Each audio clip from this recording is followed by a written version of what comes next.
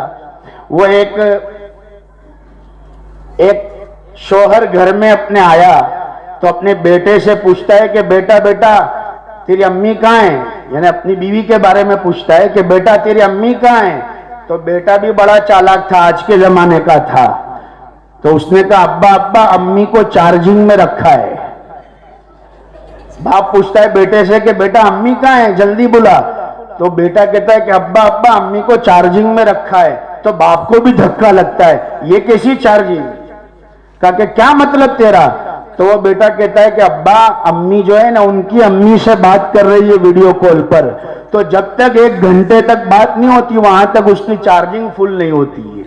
تو اس لیے میں نے کہا کہ اماں کو چارجنگ پہ رکھا ہے، یعنی 1 گھنٹے بات کرا دیتے ہیں تو پھر پورا دن مست نکلتا ہے، آرام سے جو ہے گزر جاتا ہے.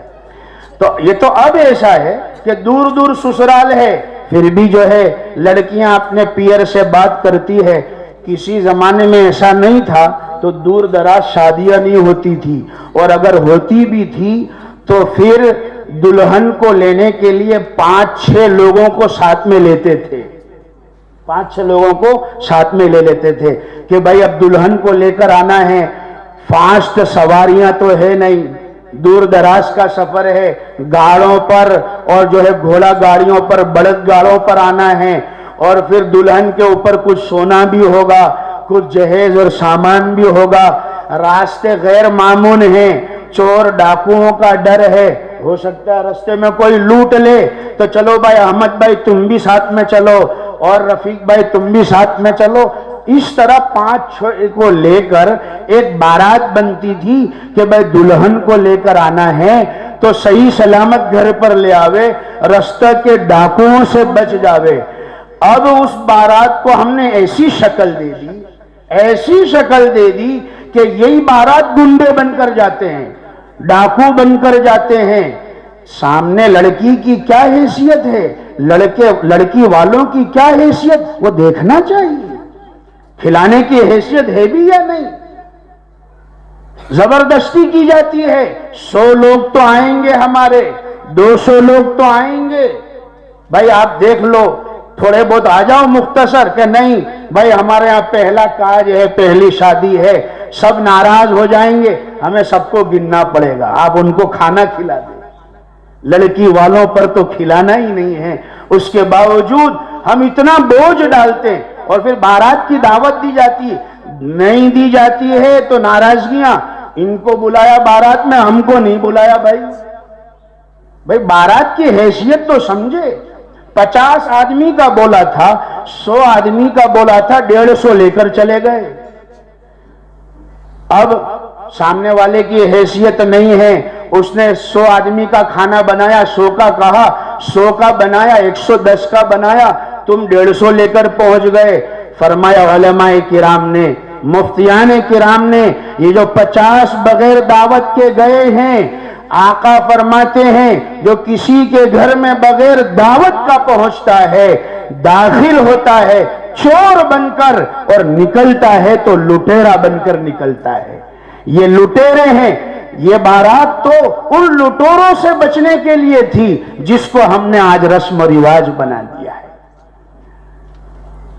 اور اگر کھانا کھٹ گیا ان 50 کی وجہ سے تو جو بے عزتی ہوئی لڑکی والوں کی، جو شرمندگی ہوئی، تو جو گناہ مسلمان کو ذلیل کرنے کا ہے وہی گناہ ان 50 کو ہوگا کہ تمہارے زیادہ آنے کی وجہ سے اس کو شرمندگی کا سامنا کرنا پڑا.